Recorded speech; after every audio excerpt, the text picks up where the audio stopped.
ಸರಕಾರಿ ಪದವಿ ಪೂರ್ವ ಕಾಲೇಜಿನಲ್ಲಿ ಅಖಿಲ ಭಾರತೀಯ ವಿದ್ಯಾರ್ಥಿ ಪರಿಷತ್ ಪಾವಗಡ ಘಟಕದ ವತಿಯಿಂದ ಡಾಕ್ಟರ್ BR ಅಂಬೇಡ್ಕರ್ ಅವರ ಮಹಾಪರಿನಿಬ್ಬಣ ಅಂಗವಾಗಿ ಕಾರ್ಯಕ್ರಮ ಆಯೋಜನೆ ಮಾಡಲಾಗಿತ್ತು. ಈ ಸಂದರ್ಭದಲ್ಲಿ ಪ್ರಾಂಶುಪಾಲರಾದ ಬಸಲಿಂಗಪ್ಪ, ಉಪನ್ಯಾಸಕರಾದ ನರಸಿಂಹಮೂರ್ತಿ, ಸುಲಕ್ಷಾ, ABP ಕಾರ್ಯಕರ್ತರಾದ ಪ್ರದೀಪ್ ಕುಮಾರ್, ಕಲ್ಯಾಣ್, ಮನೋಜ್, ಹಳೆ ABP ಕಾರ್ಯಕರ್ತರಾದ ನಂದೀಶ್ ನಾಯ್ಕ್ P ಹಾಗೂ ರಾಮಕೃಷ್ಣ ನಾಯ್ಕ್ ಹಾಜರಿದ್ದರು.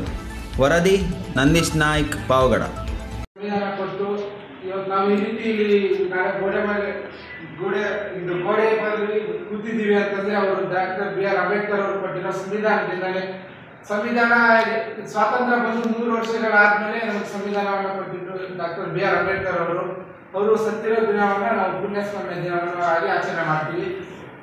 ಅಷ್ಟು ಹೇಳ್ತಾ ಇದು ಅಖಿಲ ಭಾರತೀಯ ವಿದ್ಯಾರ್ಥಿ ಪರಿಷತ್ ಇದ್ರ ಬಗ್ಗೆ ನಾನು 2 ಮಾತನ್ನ ಹೇಳ್ತೀನಿ ಸ್ನೇಹಿತರೆ. ಅಖಿಲ ಭಾರತೀಯ ವಿದ್ಯಾರ್ಥಿ ಪರಿಷತ್ ಏನು ಅಂತ ಹೇಳ್ತೀನಿ. ಅಖಿಲ ಭಾರತೀಯ ವಿದ್ಯಾರ್ಥಿ ಪರಿಷತ್ ಅಂದ್ರೆ ಒಂದು ವಿದ್ಯಾರ್ಥಿ ಸಂಘಟನೆ. ಗೂಗಲ್ ಅಲ್ಲಿ ಹೋಗ್ಬಿಟ್ಟು ಸರ್ಚ್ ಮಾಡಿ ABVP ಅಂತಂದ್ರೆ ಇದು ಏನಪ್ಪಾ ಅಂತಂದ್ರೆ ವಿದ್ಯಾರ್ಥಿ ದೆಸೆಯಲ್ಲಿ ಅತ್ಯಂತ ದೊಡ್ಡ ಸಂಘಟನೆ ಯಾವುದು ವಿಶ್ವದಲ್ಲಿ ಅಂತ ಸರ್ಚ್ ಮಾಡಿದ್ರೆ ಅಖಿಲ ಭಾರತೀಯ ವಿದ್ಯಾರ್ಥಿ ಪರಿಷತ್ ಅಂತ ತೋರಿಸುತ್ತೆ. ಅಖಿಲ ಭಾರತೀಯ ವಿದ್ಯಾರ್ಥಿ ಪರಿಷತ್ನ ಇದೇ ಒಂದು ಉದ್ದೇಶ ಅಷ್ಟೇ, ಎಲ್ಲಿ ವಿದ್ಯಾರ್ಥಿಗಳಲ್ಲಿ ಎಲ್ಲಿ ಸಮಸ್ಯೆ ಇದ್ರೆ ಆ ಸಮಸ್ಯೆಯನ್ನು ಬಗೆಹರಿಸಬೇಕು ಅನ್ನೋದೇ ಅಖಿಲ ಭಾರತೀಯ ವಿದ್ಯಾರ್ಥಿ ಪರಿಷತ್ನ ಉದ್ದೇಶವಾಗಿರ್ತದೆ. ಫಾರ್ ಎಕ್ಸಾಂಪಲ್ ಯಾವ ರೀತಿಯ ಉದ್ದೇಶ ಅಂತಕ್ಕಂಥದ್ದು ಹೇಳ್ತೀನಿ. ಒಂದು ಹಾಸ್ಟೆಲ್ನ ಸಮಸ್ಯೆ ಆಗಿರ್ಬೋದು, ಹಾಸ್ಟೆಲ್ನಲ್ಲಿ ಏನಾದರೂ ಊಟ ಸರಿಯಾಗಿ ಆಗ್ತಿಲ್ಲ ಅಂತಂದ್ರೆ ಅದನ್ನ ಸರಿಪಡಿಸುವಂತ ಕೆಲಸವನ್ನ ಸುಮಾರು ವರ್ಷಗಳಿಂದ ಅಖಿಲ ಭಾರತೀಯ ವಿದ್ಯಾರ್ಥಿ ಪರಿಷತ್ ಮಾಡ್ಕೊಂಡು ಬರ್ತಾ ಇದೆ.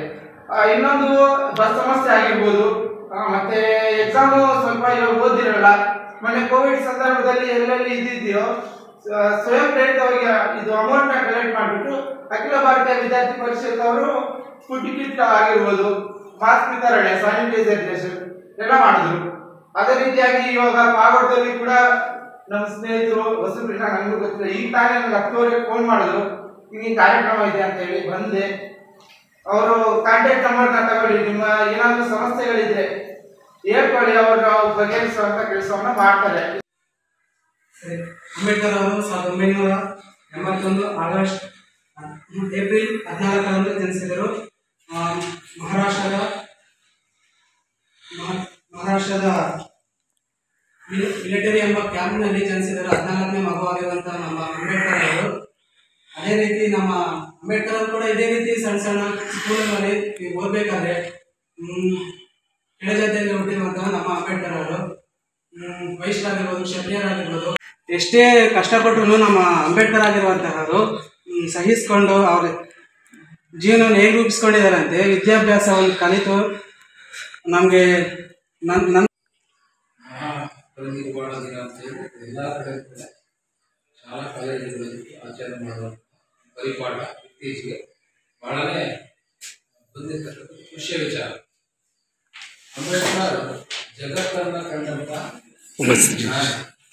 ಜಗತ್ತೇ ಕಂಡಂತ ಜ್ಞಾನ. ಅಂಬೇಡ್ಕರ್ ಬಗ್ಗೆ ಕೊನೆಗೆ ಇಡೀ ವಿಶ್ವನೇ ಹುಡುಕಾಡುತ್ತೆ, ಪ್ರಪಂಚದಲ್ಲಿ ಯಾರಾದ್ರೂ ಜ್ಞಾನಿ ಇರ್ತಕ್ಕಂಥವ್ರನ್ನ ಇದ್ರೆ ಯಾಕೆ ಸರ್ಚ್ ಮಾಡೋದು ಅಂತೇಳಿ ಎಲ್ಲಾ ರಂಗಗಳಲ್ಲೂ ಎಲ್ಲಾ ಕ್ಷೇತ್ರಗಳಲ್ಲೂ ಹುಡುಕಿದಂತಹ ಏಕೈಕ ವ್ಯಕ್ತಿ ಅಂದ್ರೆ ಅಂಬೇಡ್ಕರ್. ಅವರು ಏನು ಅವರು ಕೂಡ ನಮ್ಮಂತೆ ಸಮಾನರು ಅಂತಕ್ಕಂಥದನ್ನ ಸಾಧಿಸಲಿಕ್ಕೆ ಅವರು ಸಾಕಷ್ಟು ಪ್ರಯತ್ನ ಪಡ್ತಾರೆ, ತುಂಬಾ ಕಷ್ಟ ಪಡ್ತಾರೆ.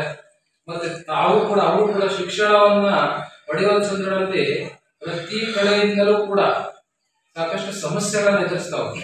ಅವರೆಲ್ಲೂ ಛಲ ಬಿಟ್ಟಿಲ್ಲ. ಛಲದಂಕ ಮಲ್ಲನಂತೆ ಛಲವನ್ನ ಇಟ್ಕೊಂಡು ಹಠ ಇಟ್ಕೊಂಡು ಓದ್ಕೊಳ್ತಾ ಅನೇಕ ದೇಶಗಳ ಒಂದು ಜ್ಞಾನವನ್ನು ಪಡ್ಕೊಳ್ತಾ ಸಂವಿಧಾನದಲ್ಲಿ ಯಾರಿಗೆ ಎಷ್ಟು ಕೊಡಬೇಕು, ಏನ್ ಕೊಡಬೇಕು, ಮತ್ತೆ ಸಾಮಾಜಿಕ ಶಿಕ್ಷಣ, ಸಾಮಾಜಿಕ ವ್ಯವಸ್ಥೆ.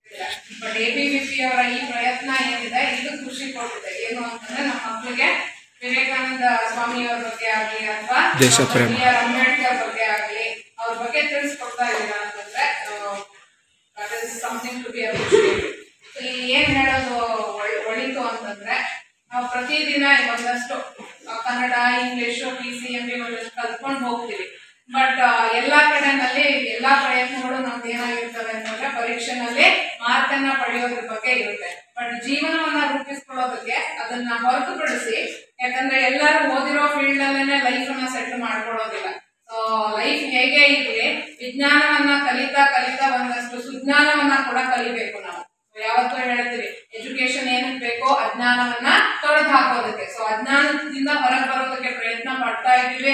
ವಿಜ್ಞಾನವನ್ನ ತಗೊಂಡಿದ್ದೀರಾ, ಬರೀ ವಿಜ್ಞಾನ ಒಂದರಲ್ಲೇನೆ ಅಜ್ಞಾನ ಹೋಗುತ್ತೆ ಅಂತ ಹೇಳ್ತಾ ಇಲ್ಲ.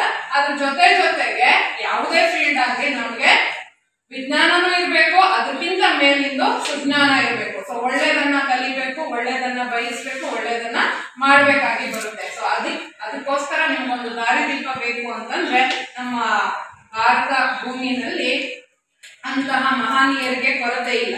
ಸೊ ಅಂತಹ ಕೆಲವು